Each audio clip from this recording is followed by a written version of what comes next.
Okay, just testing out the live stream.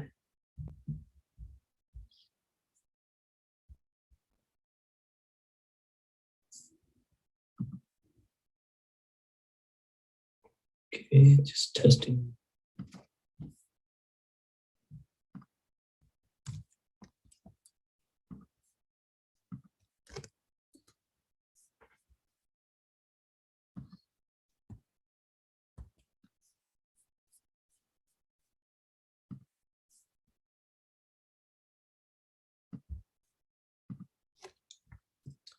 Okay, Bismillah ar-Rahman ar-Rahim. So we are on page 30, Science of the Cosmos, Science of the Soul.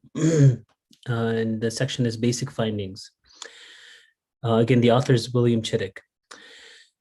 I repeat that according to the masters of the intellectual tradition, you cannot gain intellectual understanding by listening to others or reading books. You have to find it in yourself. Nonetheless, it is useful to listen to what the great teachers have said in order to grasp the nature of their quest. When we do listen to them, we find that they agree on a large number of points, though they tend to use a diversity of expressions. Mentioning a few of these points can help us understand what exactly pre-modern Muslim intellectuals were trying to verify and realize. Let me list 10 of them. Number one, Tawheed. All reality is unified in its principle. Everything in the universe comes from God and returns to God. And everything is utterly and absolutely dependent upon God here and now, always and forever, in every time and in every place. Number two, the eternal light of God is a permanent presence in the created order. The reverberation of this light in human experience is called intellect or spirit or heart. All things are known to this light because it is the conscious and aware pattern in terms of which both the universe and human beings come into existence. Number three, the cosmos is a grand hierarchy in which every level of reality is present simultaneously, without regard to temporal succession. This hierarchy is ordered in an intelligent way, according to the wisdom of God, and it begins and ends in the light of God. Number four, this hierarchical cosmos is divided into two basic worlds, one visible and one invisible. The invisible world is the domain of spirit, light, intelligence, and awareness. The visible world is the domain of body, darkness, ignorance, and unconsciousness. The invisible realm is closer to God and more real than the visible world. The visible physical realm is the most amorphous, least intelligible, and least substantial of all real domains. Given its relative unreality and its subservient status, the physical realm has no control over the spiritual realm, just as created things have no control over God. Number five, human beings are unique in the cosmos. God made them in his own image and taught them all the names. As a result, everything found in the external universe is also found in essence and in reality in the primordial human selfhood known as fitra. Number six, the cosmos is animated by two simultaneous movements. First is the centrifugal movement away from the source. Second is the centripetal movement toward the source. These are what the philosophical tradition commonly called al-mabda wal-ma'ad, the origin and the return. The Sufis often use the expression al-qaws al-nuzuli and al-qaws al-su'udi, the descending arc and the ascending arc. The issues discussed are cosmogenesis and eschatology. When addressing the fact that all things naturally and necessarily go back to their origin, the tradition also discusses the uniquely human privilege of voluntarily returning to God. Freely choosing to return is precisely the raison d'etre of realization, and realization is another name for the voluntary return. Or in Sufi language, the voluntary return provides the means to die before you die. Number seven, despite these two movements, centrifugal and centripetal, descending and ascending, intelligence per se never leaves its own visible and transcendental realm. In its deepest nature, the human self is indistinguishable from intelligence. So it remains indefinable and non-specific. Every specific thing and every specific viewpoint tells the self what it is not. The self knows that it is not limited by the objects of its knowledge or by the finiteness of things, nor by the limitations of the standpoint or that science, this standpoint or that science. It also knows that it has the potential to perceive and comprehend all definitions and all limitations. Hence, it knows, if it is self aware, that it has no inherent limitations. It knows that it is free, not of this or that, but of all things, of everything other than the real, with a capital R. Number 8, the final goal of religion, and indeed of all human endeavor, is to awaken the intellect.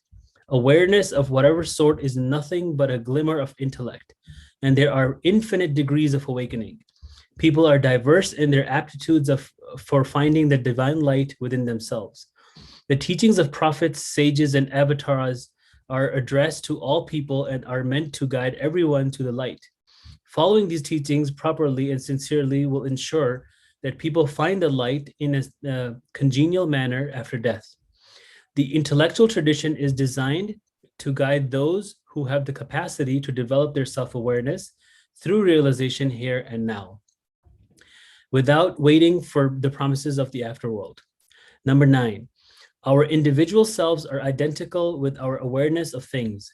We are what we know. The fullness of our original innate disposition, our fitra, is found in the fullness of understanding. The more we understand, the more human we are. The more forgetful and heedless we are, the less human we are. To the degree that we imitate others in intellectual knowledge, we will fail to realize our fitra and move further from human perfection. Number 10, the theoretical and practical sides of the intellect need to be developed in harmony. The role of the theoretical side is to know things as they truly are, and the role of the practical side is to discern proper activity and beautiful behavior. Next section is a visitor from the past. Having taken a quick look at the intellectual tradition, let me perform a thought experiment. It is commonly imagined that if our ancestors could be brought from the past in a time machine, they would be amazed and dumbfounded by the feasts of the modern science and civilization. But how would a Muslim intellectual of the past react to the modern world, and in particular to its intellectual ambiance? What would an Al-Farabi or an Ibn Sina or Mullah Sadra think of contemporary science and scholarship? For the purpose of this experiment, I will borrow the name of our time traveler from the famous philosophical novel of Ibn Tufail, Hayy ibn Yaqzan, alive, son of awake. The name refers to the soul that has been reborn by actualizing the intellect. I will simply call him Ibn Yaqzan. No doubt Ibn Yaqzan would be astonished by the ready availability of enormous amount of information. However, he would be much more astonished by the fact that people who have no idea that all this information is irrelevant to the goal of human life. He would see that people's understanding of their true situation has decreased roughly in proportion to the amount of information they have gathered. The more facts that they know, the less they grasp the significance of the facts and the nature of their own selves and the world around them. Ibn Yaqzan would be appalled at the loss of any sense of what knowledge is for. People think that they should gain knowledge to control their social and natural environments and make their physical lives more comfortable. In Ibn Yaqzan's view, the quest for knowledge that the Prophet ﷺ made incumbent upon all believers is not, however, a quest for information or a better life. Rather, it is a quest to understand the Quran and the Hadith, and then on the basis of that understanding, it is a search for self-knowledge, self-awareness, and recognition of God's signs in the universe and the soul. It is the quest for wisdom and mastery of self, not for control and manipulation of the world and society. Ibn Yaqzan would certainly be struck by the misuse of words like scientist and intellectual. He would immediately see that people use the word scientist to designate possessors of a knowledge that is deemed uniquely true and reliable.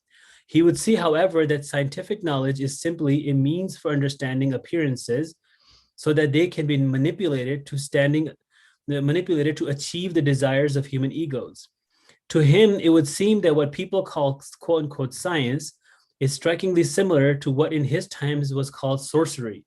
Certainly, the goal is exactly the same: to manipulate God's creation by recourse to means that escape ordinary human abilities for the sake of short sighted, if not demonic, goals.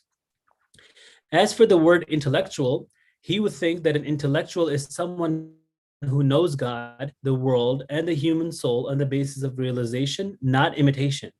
An intellectual is someone who claims to know only what he has realized for himself and otherwise quotes the authorities or admits his ignorance.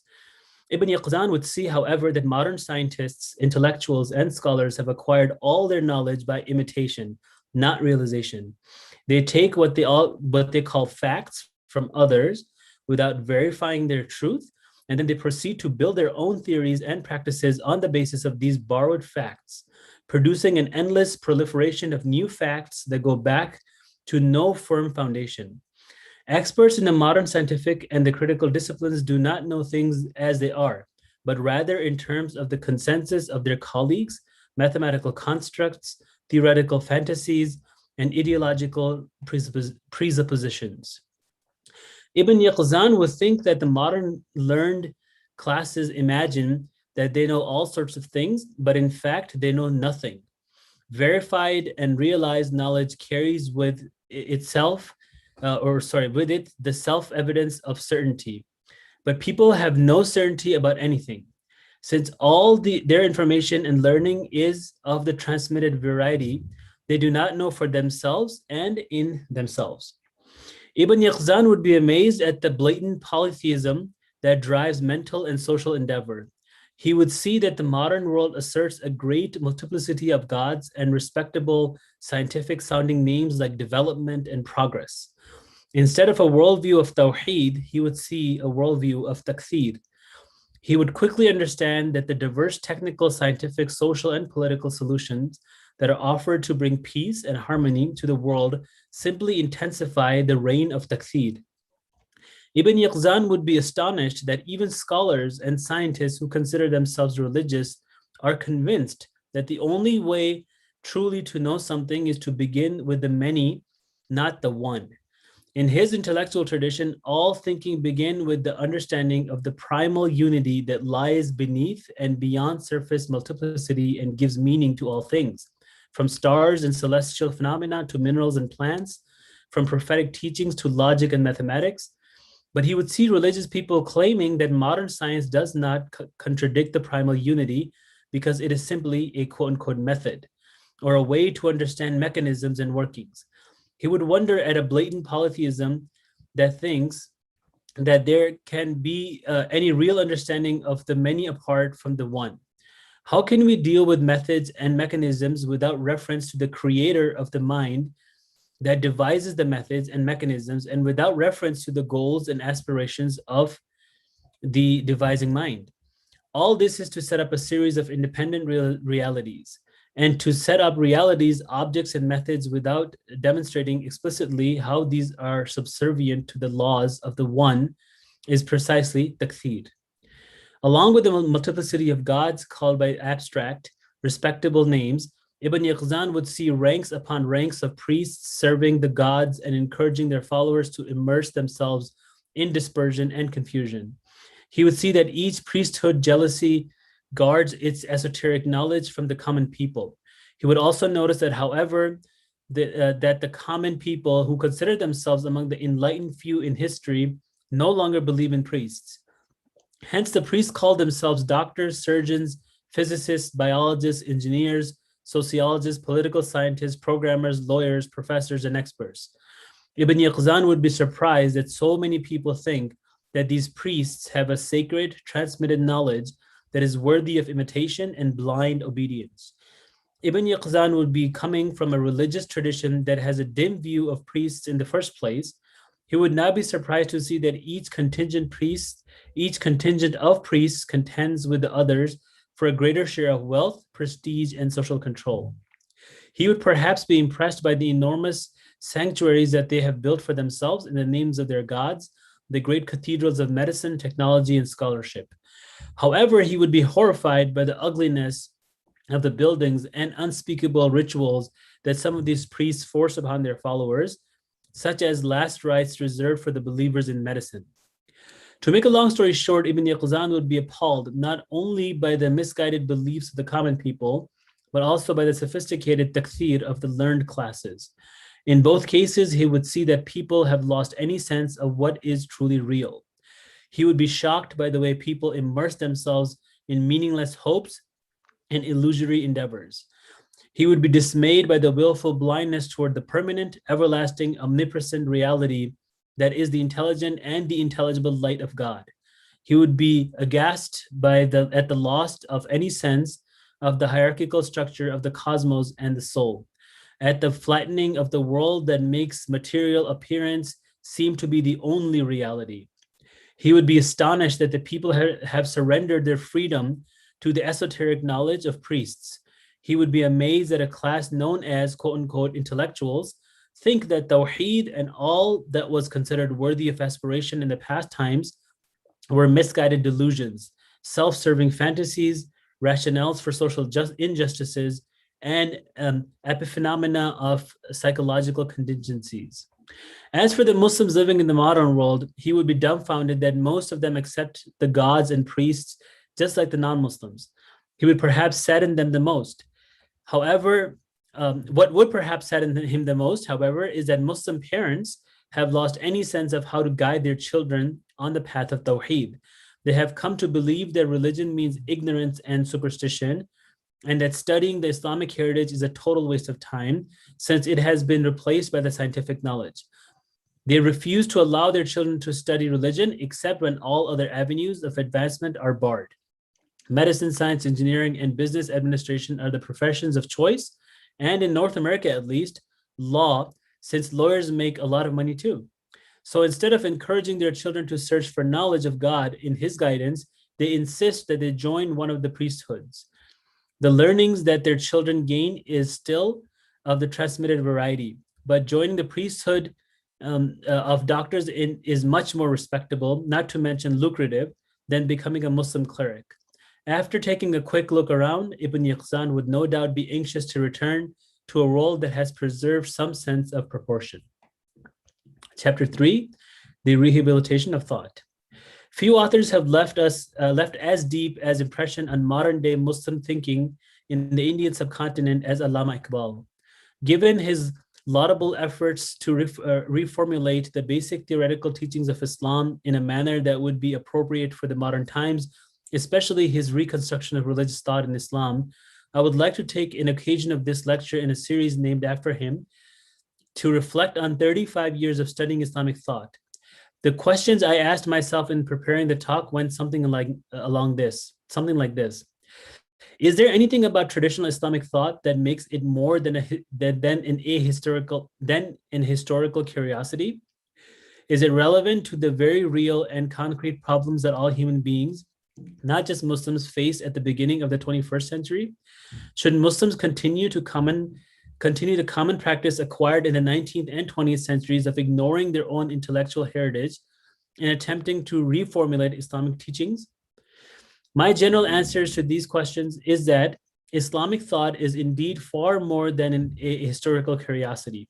It is a valuable repository of profound teachings about the human predicament.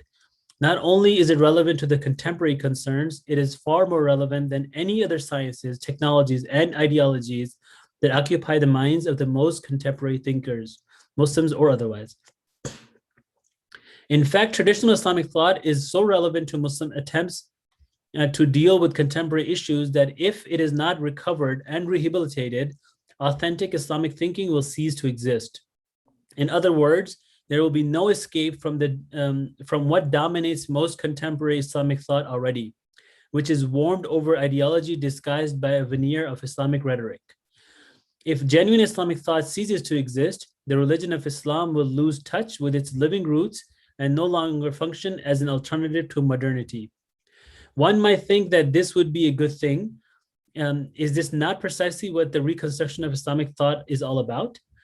The problem here is that modernity is propelled by a certain type of false thinking that is intensely antithetical to the three principles of Islamic faith: Tawheed, prophecy, and the return to God.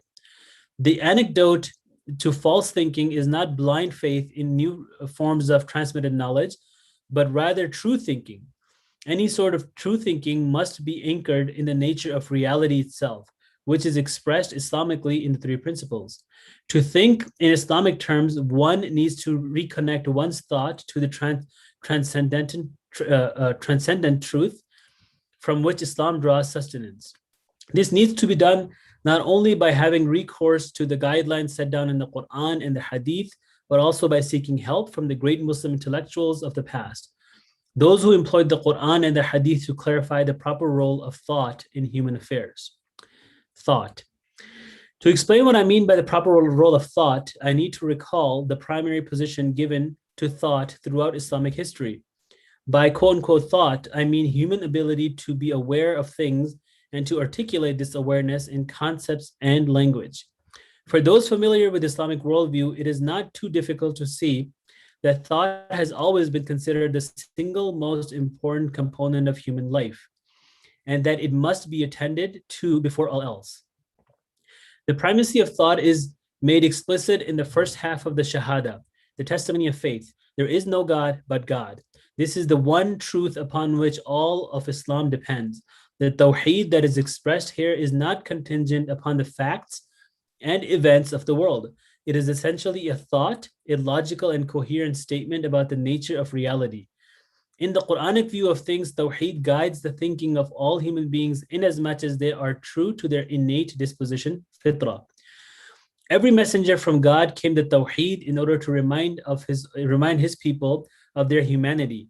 In this way of looking at things, true thought is far more real than the bodily realm, which is nothing but the apparition of thought. This is not to say that the external world has no objective reality, far from it. It is to say that the universe is born from a conscious awareness and thought of the divine and spiritual realms.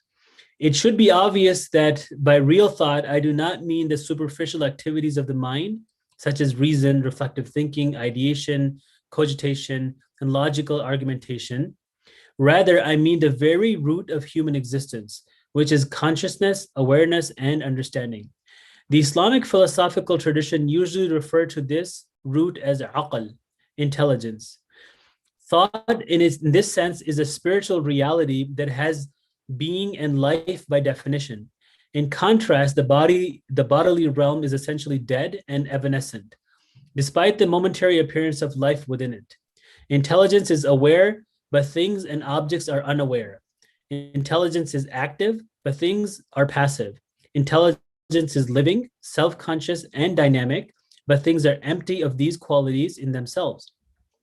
In its utmost purity, intelligence is simply the shining light of the living God, a light that bestows existence, life, and consciousness on the universe. It is the creative command whereby God brought the universe into being, and the spirit that God blew into Adam after having molded his clay, and the divine speech that conveys to Adam names of all things. Islamic forms of thinking take it for granted that God is the source of all reality. The universe and all things within it appear from God in stages, just as light appears from the sun by degrees. The spiritual world, which Quran calls the unseen, al-ghaib, is the realm of life, awareness, and intelligence. The bodily world, which the Quran calls the visible, ash-shahada, is the realm of death, unawareness, and unintelligence. The closer a creature is situated to God, the more immersed it is in the light of intelligence, consciousness, and thought. Angels and spirits who inhabit the unseen are vastly more intense in luminosity and intelligence than most inhabitants of the visible realm.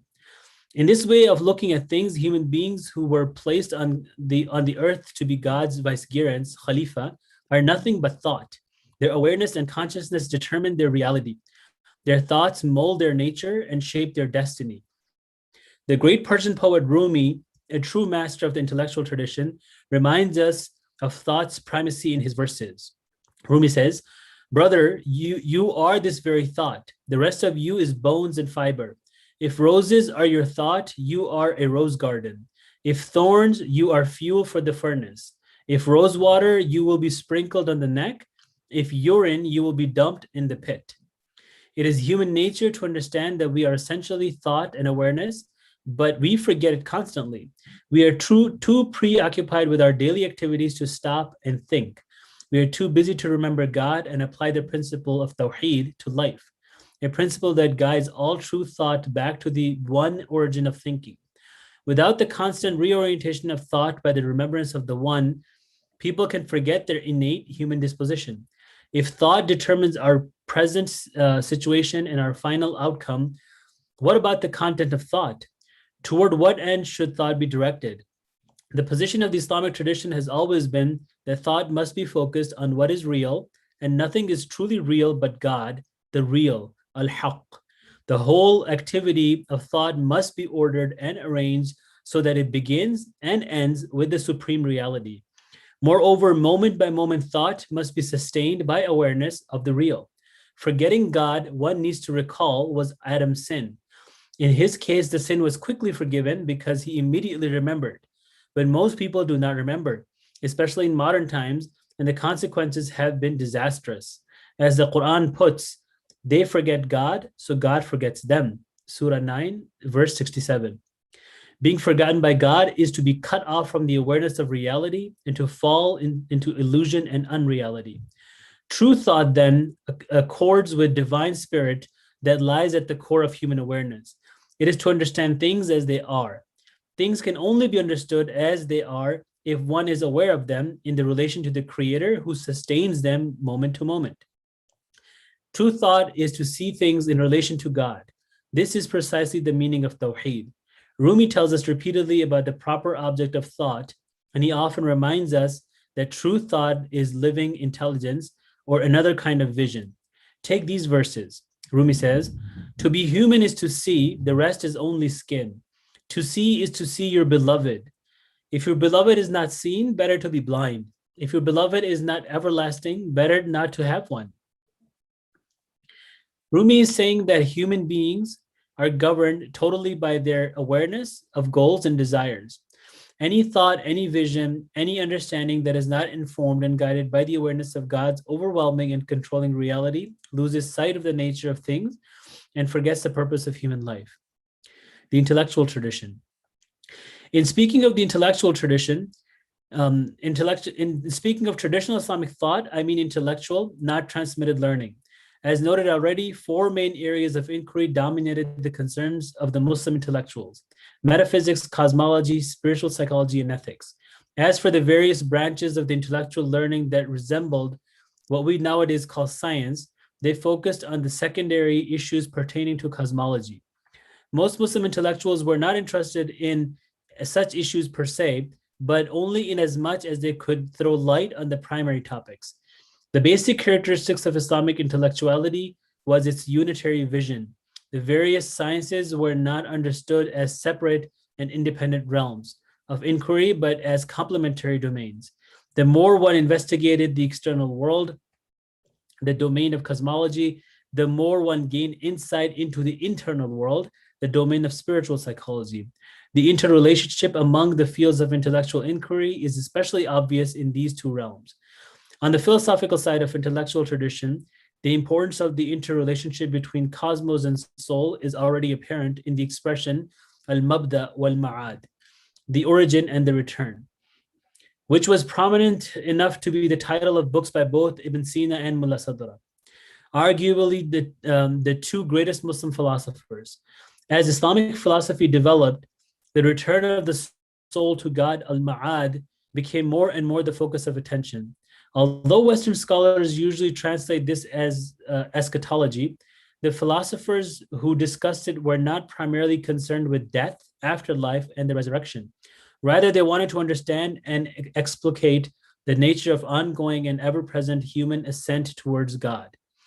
Moreover, even though metaphysics and cosmology center on God and the cosmos, both were studied with the aim of understanding the true nature of human soul. The simple reason for this is what we cannot understand ourselves without understanding God and the universe. Only in terms of a true comprehension of the nature of things can people orient themselves in relation to their own ultimate concerns. Only on the basis of a correct orientation can they set out to achieve the goal of human life, which is to be completely human. In short, the purpose of intellectual studies was to prepare the ground for achieving human perfection. Perfection can only be reached by returning to God. That is, by bringing oneself back into harmony with the true nature of things. Both philosophers and Sufis were striving to become what it is possible for human beings to become. To use the expression that was made famous by Ibn Arabi, the goal of human life was the achievement of the status of insan kamil, a perfect human being. That's the end for today.